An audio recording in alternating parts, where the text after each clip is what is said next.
గెలిస్తే గెలువు, ఏదో జన్మానికో శివరాత్రి అని గెలిచావు. ఇప్పుడు గోపీనాథ్ ఉన్నంతకాలం మూసుకొని కూర్చున్నావు. గోపీనాథ్ లేకపోయేసరికి బయటకు వచ్చి ఇవాళ నీ ప్రతాపం చూపిస్తున్నావు. నీ గెలిపేం కాదు, ఇది అందరూ కలిసి చేసిన గెలుపు నీకు. అది నీ స్వతహాగా గెలిచింది కాదు. చెప్తున్నాగా నైతికంగా నేను ఎప్పుడో గెలిచిపోయాను, రౌడీయుతంగా గెలిచావు. ఇప్పుడు ఇంకా చెప్పండి, ఇంకేమైనా కావాలా?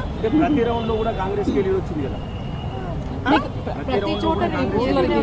బూతుల రిగ్గింగ్ ప్రతి చోట తన్నడము గుద్దడమే కదా. మరి అందుకే కదా నేను అంతా ఓపెన్ అయ్యి వాళ్ళకి సపోర్ట్ ఇచ్చి మాట్లాడింది. ఎప్పుడు మాట్లాడింది, దాన్ని ఎందుకు మాట్లాడా?